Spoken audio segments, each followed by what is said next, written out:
Tansil, I need your help. Obviously, you're 4-time Australian memory champion. And I think too many years of having a good time, my memory's a bit shot. Mate, tell me, how did you become 4-time Australian memory champion? Yeah, well, I always thought I had a crap memory. What? Right? Always. What are you talking about? I used to forget people's names. I used to forget directions. I used to be in conversations like this, and soon after, just forget what was being said. This was in my early 20s. Wow. Right? So I was terrible. So it's not a natural gift. No. I was, like I said, I was always terrible, even as a kid. Right? But here's the thing. A friend of mine came up to me and said, Tansel, I can remember 40 random objects back to front, any order. I'm like, yeah, sure. So I had to test him out. So I gave him some words and he just looked at them, gave me the paper. He goes, I've got it. I'm like, all right. And one by one, he just rattled off all the words. So he goes yellow. Was it colours? What you said, colours? No, just See, words. my memory's already gone already. Just random words. Okay. And he recalled them perfectly. And I didn't see him write down anything or cheat because, he seemed like a bit of a shifty guy. Yep. I'm like, no, nothing like that. I'm like, how did you do it? He goes, it's just memory techniques. I'm like, what do you mean memory techniques? What's this? I never learned anything about memory techniques at school. So he said, I just got it from a book. I'm like, well, what's a book's name? And he couldn't remember. Idiot. So it's quite ironic. I can remember 40 words, but I can't remember where I learned it. But anyway, he gave me the author's name. I looked it up and blah, blah, blah. But back in the day, this was back in 2002, right? Yeah. So the internet had this amazing website. It still exists today. So if you're, people watching and listening can write this down. It's a website where I typed in memory techniques and all sorts of lessons came up. And the website's www.google.com, right? Google. So gone onto this website. Exactly, right? You can cut that out. Gone onto Google, typed in memory techniques. Surely enough, lessons came up. So I thought, hang on, it can't be this easy. So I practiced the skills and then I started remembering. I'm like, hang on, why wasn't something so basic that I learned in 5 minutes not taught in school, right? So that's how it sort of began. And then as I'm Googling, memory techniques, I came across the memory championships. And I said to my friend, look. What was the technique you learned in 5 minutes? There was things like what's called the memory palace and linking method and major systems. We'll go through all these anyway. But once I learned it, I started memorizing stuff. I'm like, this is amazing. And then I learned about the Australian Memory Championships. And I said to my friend, look, let's enter it. We'll come last. Who cares? Yeah. We're a bunch of dudes playing guitar in metal bands. Like, who are we, So we entered this competition and lo and behold, people from all around Australia came and it was quite massive. We held it at Docklands. It was big. And I just thought it would be all nerds, right? Just people like you and me coming off the street. Oh, yeah, I'll give this a crack. Yeah. And by the end of the day, because in the competition, they give you things like memorizing a random shuffle deck of cards, in order, names and faces. This is all paper-based. Yeah. Binary digits, zeros and ones. Things I struggle with. Poetry, all difficult things. Yeah. And there was 10 events in the day. So I went through a whole day. And I came second in Australia. My friend came third and we broke all these memory records. I'm like, we've only had a couple of months training. Steve mentioned to me that you actually memorized the entire yellow pages from front to back. Is that true? Yeah. This was a part of a PR campaign for census back in the day. So they wanted a viral campaign. It's dead. Yeah. And how many records in the yellow pages? 100,000, I presume? They just wanted me to memorize the display ads because that's what they were, officially selling. Yep. Yeah. And they're like, 70, 80 grand, 100 grand for those spots. So I remember. Yeah, insane. So I memorized 20,000 digits of the yellow pages in about 24 days. And then I thought I was being tested by 2 media outlets. Yeah. Word got, out and I had to do 50 of them for that weekend. So everyone's testing me on the yellow pages and stuff. But this is something, again, that anyone can do. I just went through a process and that was it. Can you talk us through the process of memorizing 20,000 digits or 100 words straight? Like, what's the process to learn this? Because in my mind, I'm too far gone. Yes, I can improve slightly, but I can't improve dramatically. But now I think that maybe I can improve my mind and my cognitive function dramatically. Is that correct?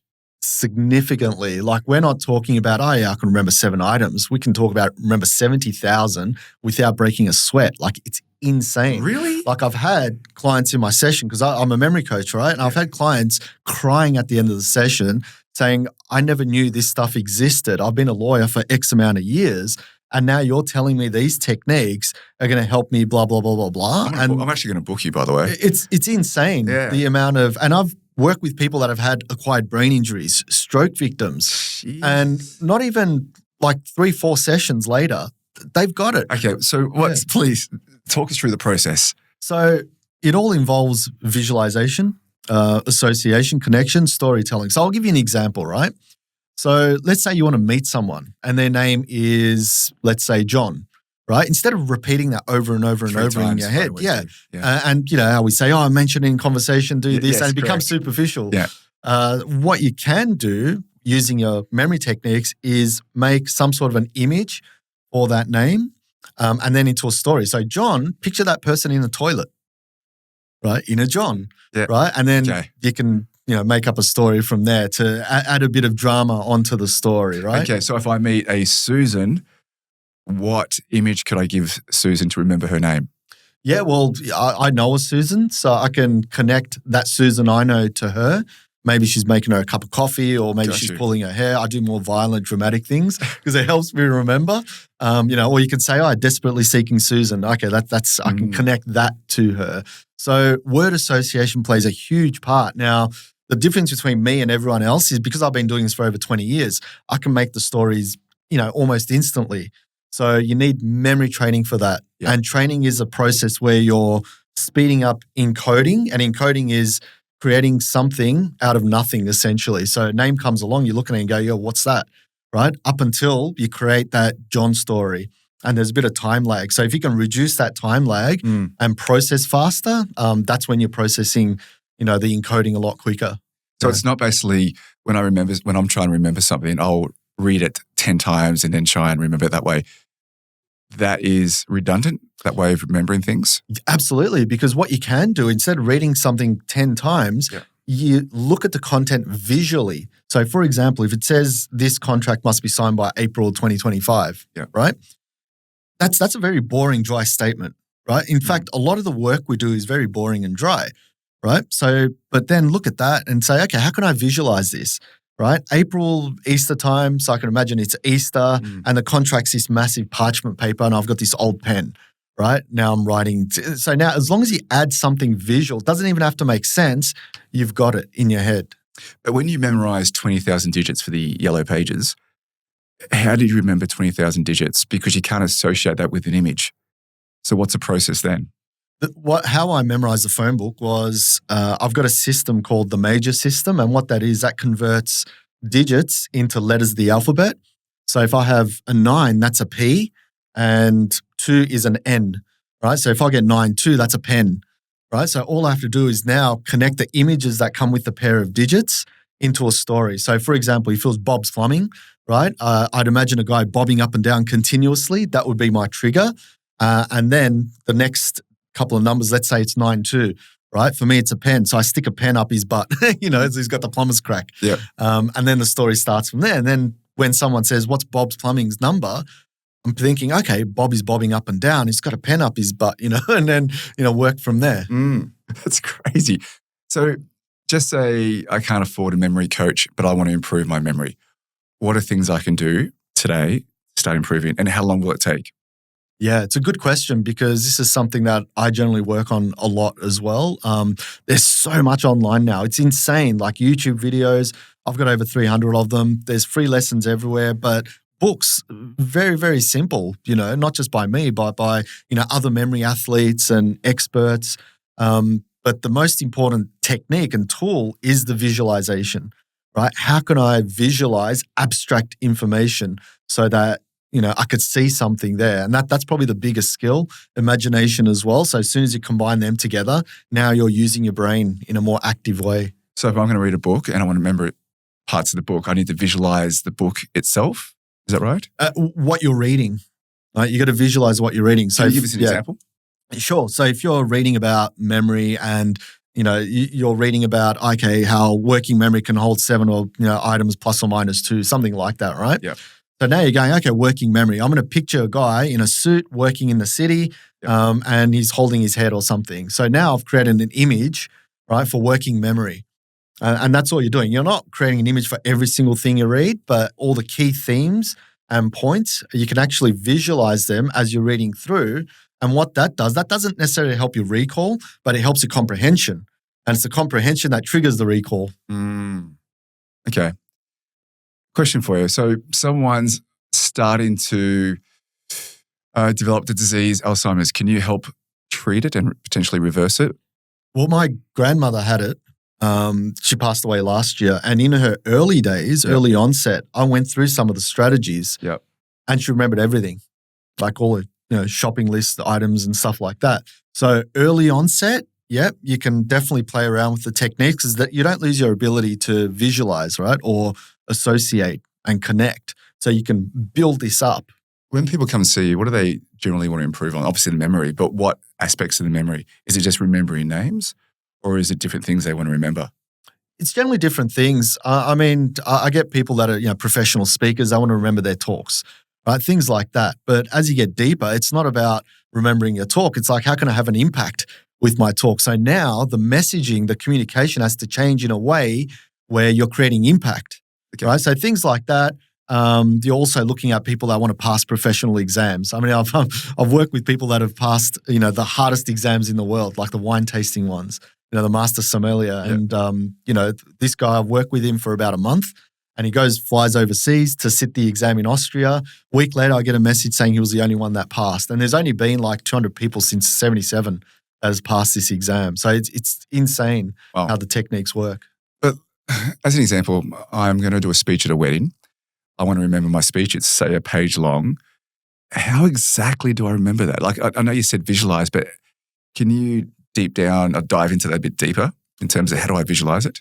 Yeah, it's a good question, because you need structure, right? And in order to remember something as long as that, you need to be able to put them into holding spots in the brain. So, for example, right, when we're trying to remember something, it goes into the ether in the brain, and there is no location. So we end up repeating over and over and over again, right? So what we need to do, just like folders on a computer, we need to create the folders in the brain and then put the information in there, right? And you can create these folders, very easily. And then once you do put the folders in, you know which order they're in. You chuck the information in each of those folders, and then all you have to do is go through each folder one by one and retrieve the information. And you can do that effortlessly. How quickly can you remember something?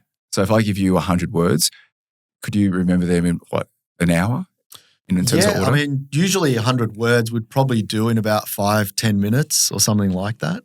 A lot of the best athletes could probably do it in 2 minutes.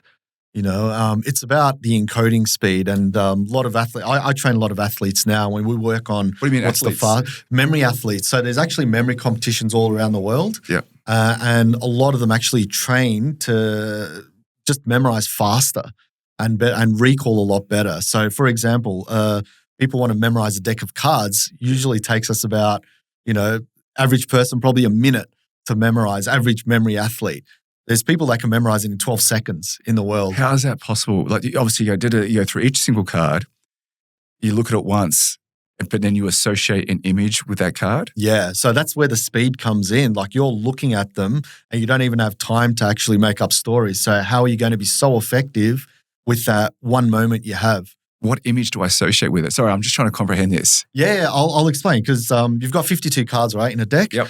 And you can have 52 images for each of those. 7 of diamonds could be a dog. Ace of clubs could be a cat, for example. So if you have 7 of diamonds first and then ace of clubs, dog ran after the cat. It's 52 individual, unique images. So unique. Okay. Yeah, they're unique images. But what the professional top athletes do is they have one image is 2 cards. Right? So that means they would have had to have pre-memorized, not 52 images, 2,704 images, which is insane, because that's a lot. But you still have to remember the images. That's my challenge with this. Yeah. Like, yes, it's a queen of spades, but you still have to remember the actual image itself. Yeah. So you still need to remember something. Yeah. We've pre-memorized them already. So we use memory techniques to remember them, and then go into competition. It's like, okay, let's do this in half a second intervals. Yeah, so it's insane. So you can get your memory to a really high level. What's the craziest thing you've memorized? Look, the phone book's pretty crazy. Yeah. I mean, I've been in competitions where I've had to stare at a 2,000-digit number and try and memorize that in an hour. I mean, it's absolutely insane. And what they do in competitions is they give us numbers in rows of 40 digits. And if we make one mistake, we don't get 39 out of 40. We get 20 out of 40. And if we make two mistakes, we get 0. And because we memorize in pairs, if we make one mistake, we're pretty much gone. So it's very cutthroat and we have to work on perfection. So that's why when we train and work with people, we work on how do we perfect memorization rather than how do we just remember stuff. The world champion of memorization, what is their kind of world record? As I mentioned, they're 12 seconds to memorize a deck of cards, memorizing, I think, 30 names and faces in like 20 seconds, 21 seconds. A lot of these are online as well because now they have online competitions, whereas before I would travel internationally, so Japan and London and all that sort of stuff and compete in 3-4 day competitions. Now everything's just sort of online. Wow. Is it okay with you if we do an assessment? You can go with my assessment if you want. Yeah, definitely. Yeah, it's a very quick one. Yeah. And it'll be good for your listeners as well. And we can talk about a memory please. strategy after that as well because it ties in. Yeah. All right, so I've just got a few words and you have to memorize as best as you can. Okay. All right, here we go. So first word, gun, shoe, tree, door, beehive, sticks, heaven, gate, wine, and pen. In order? Now, what I'll do is I'll give you a number and you have to give me the word that was corresponding in the order of that number. Okay. All right. So what was the third word? Gun, shoe. That's all right. We'll do seventh. Seventh word. Beehive? No. Second word. Shoe. Yeah, good one. Sixth word. Fence? No. There was no fence. Yeah. So, all right. So let's go through the numbers again, right? Okay. 1 gun, 2 shoe, 3 tree, 4 door, 5 beehive, 6 sticks, 7 heaven, 8 gate, 9 wine, 10 pen. Gotcha. Okay. Okay. So this wasn't just a memory test. It's actually a memory technique called the number rhyme technique. So all the numbers rhyme with the 9 words. wine, 10th. 10 pen. 10th pen. Okay. Now you can actually use this to remember stuff now. Like I've used this for people to remember their whole speeches, believe it or not. But I'll just go through a basic shopping list. I'll show you how to do that, right? Yes. Using this technique. Please. So let's say you want to, you want to go shopping, you want to buy some stuff. You want to get milk. So instead of going milk in your head, you're going, okay, I'm going to connect milk with gun, right? Now the way to connect milk with gun is you have to make a story together, right? Using your imagination. Milk with gun. So what story can you make with milk and gun? In my head or just out loud? Yeah, out loud. I bought some milk with a shotgun. Keep going. No, just that's it. It's just some milk with a shotgun. Yeah, or maybe you shot the shotgun and milk came out, right? So just stuff like that. Okay. Next one. So number 2 was shoe. So shoe and let's say cereal, breakfast cereal. I ate some cereal with my shoes on. Easy, right? Or maybe you're eating cereal out of your shoe. Okay. Right. So the crazier you make it, the brain goes, hang on, what the hell's going on there? Gotcha. Cool. Number 3, tree. So tree and onions. I bought an onion tree. Yeah. Why not? Yeah. Why not? It's just there. All right. Plastic. Number 4 is door. So door and let's say Vegemite. I ate some Vegemite while entering the door. Yeah. Or maybe someone put Vegemite on the door and put your hand on the I handle. overcomplicated, obviously. So. No, that's cool. Number 5, beehive, and let's say cucumber. I put a cucumber in a beehive. Yep, nice, good one. It really can be anything, can't it? It could be anything. Like you could see the beehive and the bees are in there smoking cucumbers. Like you can make up whatever it is in your head. Steve, can you also jump in here? I'm going to test your memory as well. Yeah, sure. Yeah, right. Number 6 is sticks. So let's say sticks and tomatoes. I put a stick through the tomato. Yep, as you do. Good one. Number 7 is heaven.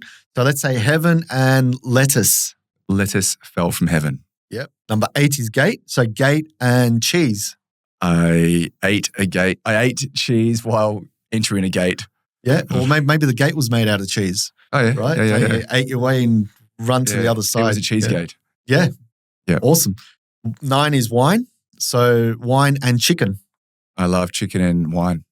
Chicken and wine. Yeah. You say it goes together, all that stuff. Yeah. Or maybe there's drunk chickens. Oh, yeah. Because you can say, you don't have to say wine, you can say drunk chickens. Yeah. Yeah. You can say whatever comes to you visually. Got you. Okay. So you don't have to say the word wine. I could say the drunk chicken. Yeah. And that'll trigger the wine for you as long as you picture them, drinking the bottle. Yeah. Final one. So 10, pen. So we got pen and apple. I put a pen through the apple. All right. So let's go through this now, right? I'm going to give you a random number and you're going to think back, okay, rhyming number, and that's going to trigger what was in there. So here we go. And everyone, you jump in here. You jump in, Steve. Everyone can play along watching as well because this is really cool. All right. So 7th word. So you can think what was it rhyming with? 7th. So that was heaven. 7th heaven, yes. Yeah. And what let us fell from heaven. Very good. All right. Number 4. Oh, fuck. Walking through the door, eating cheese. Yeah. Close. Vegemite. 10 points to you, my friend. Then we got number 2. Eating cheese out of the shoe. No, it's eating cereal out of the shoe. You love your cheese, bro. Yeah, sorry, mate. Yeah, eating cereal out of the shoe. Yeah, that was your one. All right. Then we got number 10. I put a pen through something. Think of a fruit. What was it? Apple. Yes. Got it. Yeah. Just in time. Number 1.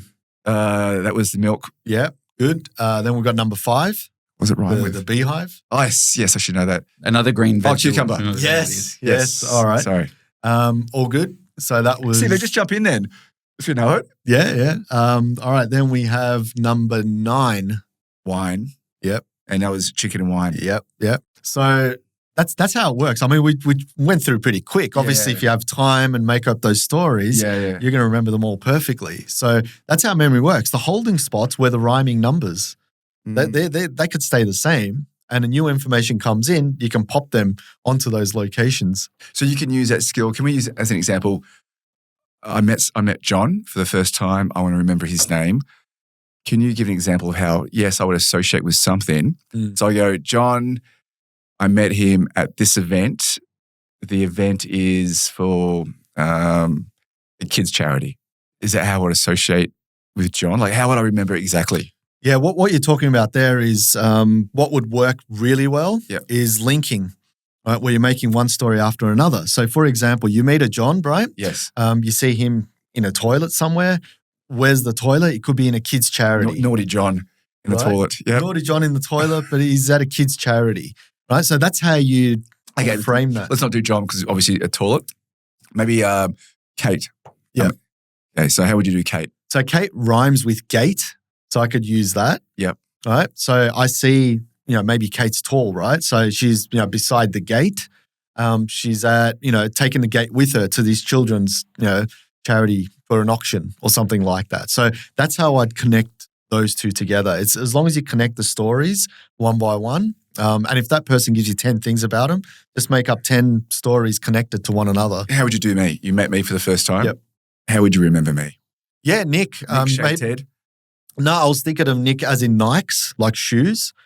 So I can picture, those Back to the Future Nike shoes. Oh, yeah. So I can picture maybe you're wearing them and you're, hovering around or something like that. I like that one, I wish. And then I connect that to everything else that you're doing as well. So you could be hovering around, interviewing people, as you're doing that. Okay. And then just whatever comes after that, I can just connect it. And it's easier to recall then. How would you do Steve-O? Steve? He's Greek. We can, we were talking about Greece before, so I can just picture him at the location where we were, talking about before. So that's pretty easy. So next time I think of, okay, Thessaloniki, that was Steve. Very effective. Standing very stiff. So as of today, I could just go improve my memory by jumping on Google and finding these memory games. Is that right? You can. There's really 3 things to improve your memory. Number 1, obviously the knowledge, right? The knowledge is out there. It's freely available. That's cool. But the biggest challenge with that is how do you use the knowledge, right? So that's why a lot of people come to me because they go, man, I know the memory palace, but how the hell do I use it? So you got to know how to train your memory. Once you know how to train it, then you can start to see some improvement in terms of encoding, processing, in terms of stuff you can recall, even awareness and attention and mindfulness. Those are the type of things that memory helps with. I mean, I spent years working with clients for managing their stress and anxiety. In what way? How? Because if you're stressed, right, and anxious, you have stories in your head. And memory training works by improving stories. So if you've got a really crappy story in there already, and you know memory training, you know how to train your memory, you know how to manipulate that story now and make that weaker so you can actually teach yourself to forget stuff and then create a new story, right, that's going to push you further forward and then, balance out that way so that you're really changing your life. So if you train your memory, you're literally changing your life. So if I have anxiety or someone has anxiety, I can come to you and say, look, I need to obviously eradicate this anxiety. You can teach them to learn a new story, which pushes the existing story out of their mind. Is that right? Sort of. I mean, it depends on the level of anxiety and what it is. Yeah. For example, I used to have travel anxiety, right? And that was because of my chronic illness that I had. And I'd always be stressed out and traveling around the world, like speaking and stuff. It'll be really difficult. Now? Great. I just came back from the gym, so I'm pumped, man. I absolutely love it. Yeah. So the story is the most important thing because if you're stressed, you're always thinking about, that moment or you've got strong connections. So how do you make that weaker? Yeah. Right? One thing you can do is you can actually visualize that thing in gray, right? Because if you take away all the color, it starts sort of starts to become a bit less relevant. And if you picture it smaller and smaller, right, and you're looking at this smaller gray picture, taking yourself out of it, now it becomes less sort of important. And while you're doing that, you're building this other story up of yourself, like I'm confident, I'm strong, I'm blah, blah, blah. Affirmation type stuff. It doesn't have to be. So it's very but creating a strong vision of this is what I'm capable of and this was my negative thoughts. And you remember the great stuff and not the negative stuff. You still acknowledge this, right? You acknowledge it, but this is where I want to go. And that's way more powerful. How have your results been treating stress and anxiety with people? Oh, amazing. Like I said, it's all about the stories in your head. Even things like procrastination, right? They're just stories. We just procrastinate because it's comfortable now of not doing something. Whereas if you shift that comfort and say, I'll only be comfortable when such and such happens, now you sit down and go, hang on, this is not good. I have to do this so I can then feel the comfort. Yeah. So you shift the feeling around. How soon can someone start seeing results from training? It depends on what they're after. So if it's things like I want to remember names or speeches and things like that, that's pretty easy. Let's start with names. Yeah, that's just like one session and it's done, right? A lot of the things that I talked about can be resolved in a few sessions. Like it's that easy. The most important thing is practice. Like you need to get out there and use the skills, make lots of mistakes. Like the training program that I develop for my clients, I've got failure training in there. I've got plateau training. What's that? Essentially, mechanisms that say, okay, what's your worst point of, using this skill, right? Where do you shut down? And then we look at that and analyze it and say, okay, here are the techniques you're going to have to do to get to that next level. So it's like, if you want to get somewhere you've never been, you've got to do something you've never done. So the techniques that you're using now, they only work to a certain point. So now we have to do something else. So that's what I do with clients. And because they're thinking laterally now, it's like, shit, this can work for such and such in my life, or this can work, like I said, for stress or whatever. Yeah. Can you take us through your training program? It's different for everyone. Like I said, I've got athletes that I work with. It's purely just mind-based. Just say the average Joe Blow. Yeah. Well, first thing is I benchmark them. I see where they're at. Right? How's your memory performing? I might ask them just basic questions. Yeah. And then after that, I show them a technique similar to the number rhyme technique we did. Can they actually do it? Yeah. I did this with one of my clients where he had a part of his brain taken out. He didn't tell me.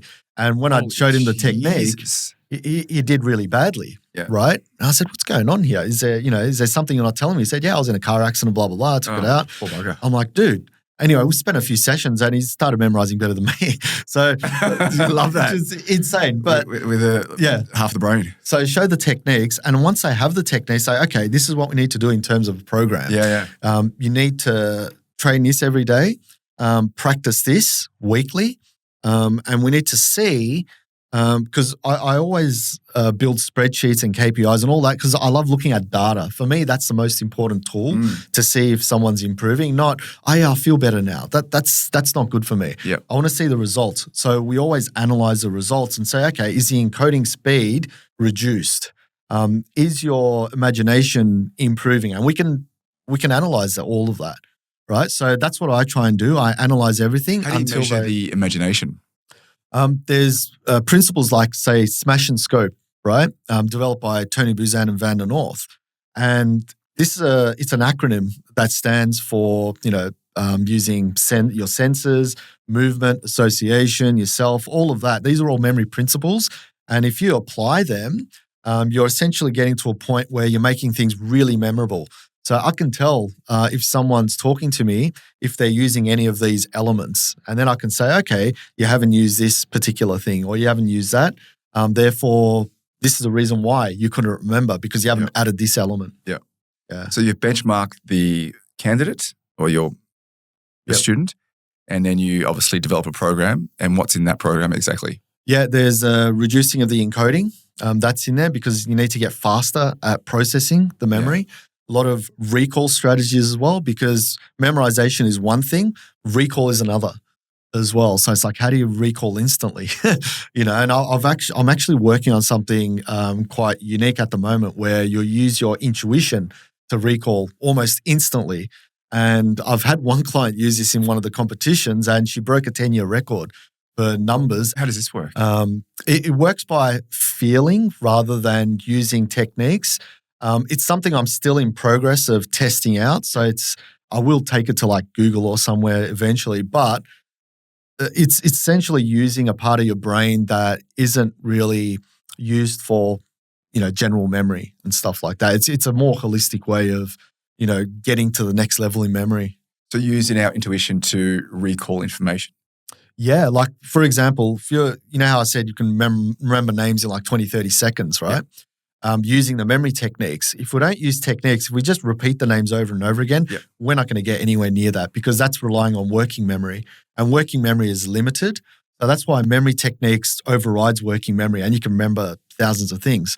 This intuition-based is like, it's not using working memory. It's not using the long-term memory techniques. Yeah. It's using your intuition to get a feel for what's there. But that's also a strategy as well in itself.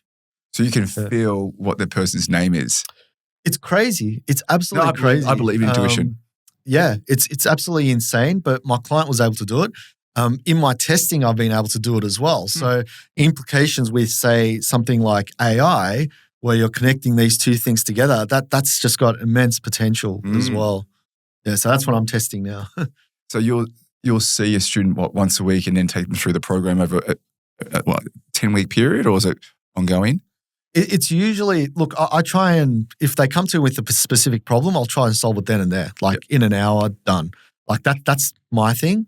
Yeah. If they say, look, I really want to work on my mental ability, I want to be the very best in my sport, in my field, whatever, I say, okay, here's what we need to do. Here's where you want to get to. So they have a vision and we create those visions together if they don't have one. Some of them don't. Yeah. And I say, okay, in order to get to here, you need to first pass these blocks, right? Steps. So I create, little steps along the way. And if they don't pass that, then we go through, plateau training, failure training, 100% training where they have to memorize everything perfectly or else they go back again. It's insane the number of, training systems there is. Yeah, wow. Yeah. And do you obviously improve memory, but do you improve someone's speech, someone's ability to think fast? Is it just memory? It's memory, but memory is not just about remembering either. So if you know how to remember really good, then you know how to communicate better as well. Because now it's like, how's it going to be memorable in the other person's brain? Like I used to hold TEDx events here in Melbourne. I was a licensee for TEDx Docklands and I used to train half the speakers and they used to give me their 6-page script and I used to tear them apart and they'd be in tears like, what are you doing? I say, no, you've only got 6 things really to remember, right? Here are the 6 things, use this technique and then deliver it in a way. On stage in 5 minutes. Exactly. And then now, because you know your 6 points, how are you going to deliver it in a way that not just connects into people's brains, but in their hearts, So you're getting them to look at, memory in a way that is memorable. Like, for example, branding, business, marketing. Well, what's that? How do you make things memorable, right? How do you stand out from the crowd? So this is all based on memory. Incredible stuff. And when you teach people, do you teach them not to be robotic when they give a speech? Obviously, they have to say with emotion. Do you teach them that skill? Does it come naturally to these people? Yeah, look, some of them are naturals. I mean, they're great. That's why they're up on stage. But you can remember things and it can be very robotic when you do it. Like when you're giving a speech, yes, you want to remember it, but you also want to say it with feeling. Is that part of the training? Yeah, definitely. Because you don't want to just, have a PowerPoint slide and use the prompts, as your PowerPoint, which a lot of people do, or have something in front. Even a teleprompter. I mean, yeah, people do well with teleprompters and stuff, but you're still limited. Whereas if you know your audience and you're going to say something and then on the day you go there and you could feel the vibe, you're like, you know what? I'm going to say it this way. Yeah. That's real power, not memorizing lines, but understanding who's in front of you, what's your audience. That's where the real skill is. You mentioned earlier that you're 50 years of age or 50 years young. Close to that. Do you believe we can improve our cognitive ability as we age? Like compared to when you were 40, are you better now or worse? Definitely better. It's insane because I not only train other people, but I work on it myself because my grandmother passed away from it. Alzheimer's, sorry. And, it's not a great thing. Like you see what happens, like, man, yes, they're not aware, but everyone in the family is stressed and anxious. And so you don't want to go there yourself. It's a terrible feeling. So I train quite a bit myself almost every day, but it's not like hours and hours of training, 5 minutes here and there, and I'm done because I know what to work on as well. So if people want to improve their memory, it's not hours and hours of training or half an hour here and there. It could just be 5-10 minutes of, focused, concentrated effort, and that gets you to where you want to be. So you believe 5 or 10 minutes a day could improve your memory? Yeah. And do you believe that someone that has started to the onset of Alzheimer's, do you believe they should do memory training? Absolutely. Like I've seen it from my own case. And again, it may not stop it, but it may slow it down. Slow it down, that's right. And there has been research with memory training and slowing down of, cognitive decline. And this is by, I believe, research being done by Reebok, so REBOK, right? It's a 10-year-long study, and it showed that these people training Did you say Reebok? Yeah. Not Reebok shoes. Not Reebok shoes, but REBOK. Okay. Yes. So that's an easy way to remember it, right? There you go. So outside, you mentioned about memory and how it's connected with longevity. Can you elaborate on that, please?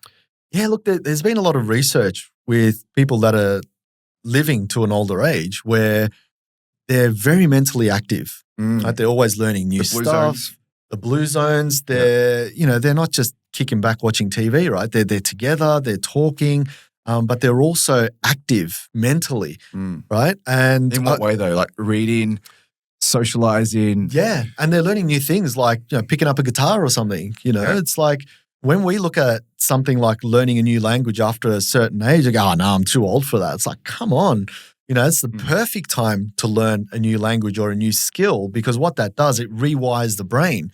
Because years ago, people thought that the brain was fixed. Yep. Right now we know that it's plastic, so it shapes and molds itself. And for those people that are highly active at an older age using these skills, they just prolong their life. I read somewhere recently that if you play a racquetball or a tennis or whatever it may be, that you may potentially live longer and prevent dementia because using obviously your mind and coordination skills. Maybe I'm sure that's relevant. Yeah. Years ago, there used to be this thing in the UK called the brain gym. And what they do is they'd have hand-body movements left and right and all this sort of stuff. And it said it'll activate different parts of the brain. It's good for you. And you look at racket sports, what are they? They're anaerobic exercises, toing and froing. Same with martial arts. I mean, you look at that, people's arms and limbs going all over the place. How old do they live? In the outskirts of Asia, you look at them. Yeah. So It's proven. We just have to sort of tap into that ability and say to ourselves, you know what? It's not too late. Never too late to learn something. In fact, it's going to help me live a lot longer. So if I learn a new skill such as piano, that's going to help me immensely. Absolutely, because what will happen is your brain will get into a bit of frustration first, because that's where the learning is. That's why I'm actually not learning piano, because I know I'm going to get so frustrated. Yeah, and same thing with memory as well. Like anything that you learn, it's frustrating, and then people stop at a certain point. Yeah. However, with memory training is that you can gamify it, right? Memory training can be gamified. So there's websites now you can go on, and I'll mention it, it's memoryleague.com. You can go on memoryleague.com and you can actually play memory games that help you not only train those memory skills, but help you get to a higher level so that you're learning. Not Candy Crush. Not Candy Crush, no. But yeah, learning is absolutely essential at any age. Do you think working till you're 70, 80 and 90 is going to help you obviously use your mind and help prolong your life?